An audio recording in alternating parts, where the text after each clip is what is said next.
The housing market is on choppy waters, not just because of home prices and mortgage rates, but because banks are struggling to make money.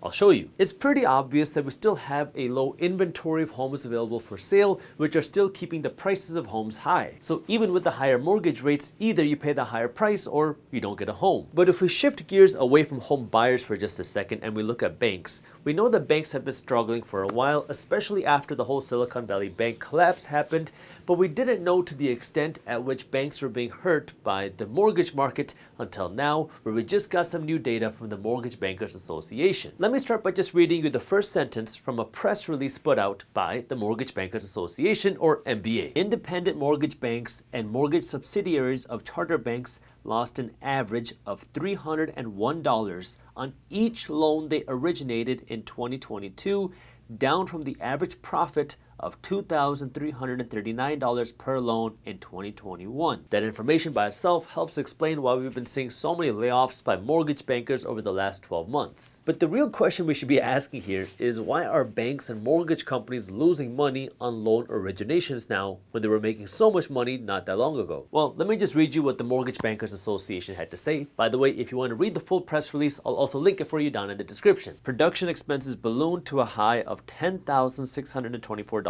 per loan. Companies could not adjust their capacity fast enough. The number of production employees declined, but not at the same pace as origination volume. But not at the same pace as origination volume. As a result, productivity in 2022 fell to a low of 1.5 closed loans a month per production employee. What that means is back in 2021, we saw this huge boom in mortgage bankers. Banks and mortgage companies were hiring tons of people to sell mortgages, but there was also tons of people buying homes and getting mortgages. So it was okay, everybody was making money. Then comes 2022, and you have all these mortgage bankers working for banks and mortgage companies, but then interest rates started to go up, and now the buyers started to slow down. So the volume of loans started to slow down, which meant that you had all these people working at these banks and mortgage companies, but not enough people getting loans. So now you had the costs of these mortgage companies rising. You have office costs, you have the administrative costs, you have the salaries and everything in between, although a lot of these people are commissioned. Some of them also get salaries as well. So you have the rising costs, the lower people or less people now actually going out and buying homes. And now you have less and less money actually being made, which is why we started to see the downsize in the mortgage banks. But what they were saying is that the downsizing did not happen fast enough. The downsizing in buyers happened way faster than the downsizing at banks. According to the data, only 32% of these mortgage companies were profitable in 2022, down from 98% of companies being profitable just 2 years prior. So all these bankers were rolling big in 2020 and 2021, and then interest rates started to go up in 2022. That was when the party ended for new mortgages and the banker game. And then in 2022, that was when we started to see the downsize happen, but it didn't happen fast enough. And so a lot of the banking companies were then downsizing, couldn't do it fast enough to continue to stay profitable. So we saw a lot of banks lose money on the mortgage side of their business in 2022, especially on the mortgage origination side. Now, what you should also understand is that banks and mortgage companies can make money a lot of different ways. It's not just through the origination of a loan. It could also be through collecting the interest or the mortgage servicing fees. But in general, mortgage companies and banks really struggled in 2022 with now the higher interest rates, and they're feeling that same struggle in 2023. They said there's no denying the very difficult circumstances in which mortgage companies are still operating today. The Mortgage Bankers Association's forecast calls for mortgage volume to decline again in 2023 before an expected rebound in 2024 and 2025. So now we have the Mortgage Bankers Association coming out and saying that, okay, mortgage companies really struggled in 2022. They're going to struggle again in 2023, but according to them, they say that things are going to loosen up and get better in 2024 and 2025. One of the reasons why they're probably predicting that is because they also believe that interest rates are going to get cut soon, and that's going to cause mortgage rates to fall, which will help demand for the housing market because, well, the Mortgage Bankers Association wants to make sure that the bankers out there are feeling very optimistic about the future of their jobs, because if people are worried about the future of their jobs, they're not going to be as motivated to want to work there. So they also have that incentive where they want to make sure that people that are working in the banking industry are excited about the future of the banking industry. Because even when the 2008 crash happened, well, the Mortgage Bankers Association was pretty optimistic about it until the whole thing ultimately collapsed. This is where your job as a financially educated person is to understand the different points of view out there and then make a decision for yourself based off of the actual data and not just headlines. And that's one of the things that we really try to focus on at Market Briefs. Market Briefs is my free financial newsletter where every day my team is working to break down what's happening in things like the housing market, the economy, the stock market, crypto, and the global economy. It's a fun, witty, and easy to read email. You can read it in less than 5 minutes every morning, and it's a simple way for you to stay up to date on what's happening in the markets and not be blindsided by what's happening. So if you haven't joined Market Briefs yet, I got the link to how you can join for free down in the description below. But this is where you want to understand now what is influencing mortgage rates and where are mortgage rates going to go. Now, I've talked about this a lot, but mortgage rates are influenced on a couple fronts. Number one is because of inflation. Number two is because of the Federal Reserve Bank. Inflation impacts the mortgage market because when you have high inflation, bond yields tend to go up. Now, I'm not going to do a full deep dive as to what that means, but think of it this way. When you have higher inflation, people are worried about the future of the dollar, and that then pushes the yields for things like treasury bonds, loans to the government, higher because people want a higher rate of return to hold on to dollars. And so when you see the things like treasury yields rise, that also pushes mortgage rates higher. So just understand the higher inflation also pushes up mortgage rates. But that's only one factor that impacts mortgage rates. The second factor that impacts mortgage rates is how much do banks have to pay to borrow money at? And this is set by the Federal Reserve Bank. The Federal Reserve Bank is the central bank here in the United States, and one of the things that they get to do is they get to set the interest rate. Now, the interest rate that the Federal Reserve Bank sets is not the mortgage rate that you get, it is the wholesale rate that banks get to borrow money at. So you could think of it like when you go to Walmart to buy watermelons, Walmart will buy the watermelons from the farmer or a distributor of watermelons, and then they're going to mark up the price that they get and then sell it to you at the retail price. Banks work the same way. They borrow money at the wholesale price, the federal funds rate, and then they jack it up and give it to you at the mortgage rate or the credit card rate or the car loan rate. So what you pay is the retail rate. So now when the Federal Reserve Bank is working to raise interest rates, that then has upward pressure on mortgage rates. Just because the Fed raises interest rates doesn't mean the mortgage rates will always go up directly one-to-one with that, but that's where you have to understand inflation and Federal Reserve rates together impact the mortgage market. Now today, we're in an environment where it looks like the federal funds rate is going to continue to rise. We've seen a lot of data and people believe that it looks like interest rates are going to continue to rise on the Federal Reserve Bank side, which then brings us to the next question of why. Because if you understand now why these things are happening, it's going to help you better understand how the entire system works. Because the reason why the Federal Reserve Bank is working to raise interest rates, which is pretty, I hope, apparent now, is because of inflation. Now, we've been seeing high inflation for a long time.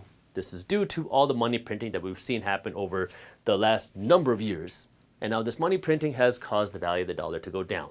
That is what inflation is. Inflation comes from the word inflate. What are you inflating when you have inflation? The monetary supply, the amount of money out there. So we've been seeing all this inflation, and now the Fed wants to cool the inflation down. How do you cool down inflation? Well, you got to do the opposite of what created the inflation. That means you got to pull money out of the economic system. And the way that you can pull money out of the economic system is, well, you create less demand. Because when you have 500 people looking to buy one home, what's going to happen? You're going to have a lot of people bidding to buy that home. And when you have a lot of bids to buy one home, what happens? Now you bid and the home sells for way over asking price.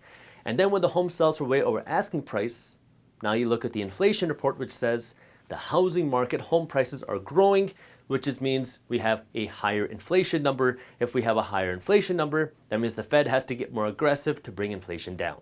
So when you see a lot of people wanting to go out and borrow money to buy things, I'm giving the example of the housing market right now, that pushes the prices of things higher. When you see the prices of things go up, that pushes inflation. It shows that inflation is higher.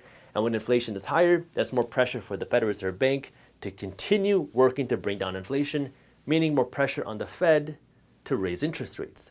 And this is the situation that we're in right now, where we're still seeing home prices rise, even though mortgage rates have gone up so significantly. And that puts a lot of pressure on the Federal Reserve Bank because on one hand, they're working to bring inflation down. Their target is to bring inflation down to 2%. Now, inflation has come down off of its highs, but we're still very far away from 2% inflation. And this is where now we're getting to that sticky, tough part where inflation isn't coming down faster. Because, yeah, when we first started to really ramp up interest rates, inflation started to come down quickly. Now, we're not seeing that same acceleration in inflation coming down. We're seeing inflation just kind of slowly come down and kind of stay where it is. And that's a big concern, because if inflation doesn't come down, now we have a lot of other issues. Now, I've talked about this before, but inflation causes a lot of issues in the economy, because when inflation is rising, that means your savings are falling and becoming less valuable. When inflation is high, that means your earnings, your check that you get from work, doesn't have as much buying power. That's the downfall with inflation. And right now we're facing still very high inflation, and that's why the Fed has to work to bring inflation down ASAP. But there's a consequence, because the Federal Reserve Bank has been working to raise interest rates, and they've raised interest rates from essentially 0 to 5% in the last 18 months. There's a consequence to that. There hasn't been many times in history where the Fed has raised interest rates this aggressively, this quickly. And the consequence is pain to the economy. Now, we've seen this in a handful of different fronts. Like, we've seen some companies go bankrupt. We've seen some banks collapse. But we haven't really seen a ton of pain in the economy yet. And this is where the Federal Reserve Bank is trying to walk this fine line, where on one hand, they're trying to bring inflation down. On the other hand, they're not trying to break the economy. And this is the question of, what will the Fed break first? Are they going to break inflation and bring it down to 2% before they break the economy? Or is the economy going to break before inflation? And this is where a lot of people say, well, inflation coming down to 2% shouldn't be that much harder. But this is where the fight is going to be tough. Bringing inflation down to 2% is going to be tough. And my opinion, this is just my opinion, take it for what it's worth, everybody has an opinion. I think it's going to be very tough to bring inflation down to 2%. I don't think a lot of people understand or really believe that it's going to be hard to bring inflation down to 2%. And a lot of people don't believe that it's going to cause any sort of economic pain to bring inflation down to 2%. My opinion is that it's going to take economic pain. And if that does happen, if the Fed continues to stick to their goal to bring inflation down to 2%, that's going to cause economic pain. What does that mean? Well, economic pain on one hand means people will lose their jobs, but on the second hand, that also means that you're going to see opportunities to invest money. That means asset prices potentially falling. That could be things like stocks, it could be things like businesses, it could be things like real estate. Now, every asset class gets affected differently when you see an economic downturn, and they get affected at different times in the economic cycle, but that's what that means. Now, if that's the case, what do you do? Well, even if I'm wrong, you want to make sure you're protected. And that means, number one, you put cash aside to protect you against an emergency. In case you were to lose your job, in case something bad were to happen, do you have cash to fall back on? That's the first thing you want to do.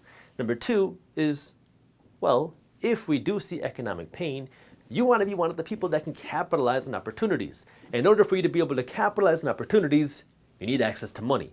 Because you could see a great opportunity in the stock market, but if you don't have any money to go out and actually buy this investment, doesn't do you any good. So this is where you have to be prepared and financially educated, because now you can have the money to invest, but if you don't know what to invest in, it doesn't do you any good either. So this is where now you need to be prepared and financially educated. Prepared means, number one, protecting you against an emergency, and then number two, having cash, having money put aside to be able to capitalize on potential investments.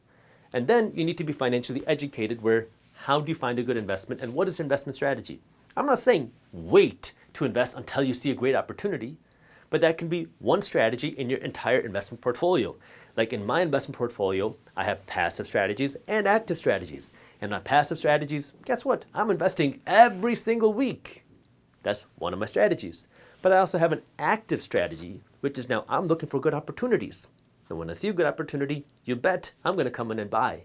Because when you see pain in the markets, when you see pain in asset prices, people get scared. They run away. We saw this happen in 2020. The stock market collapsed, people ran away.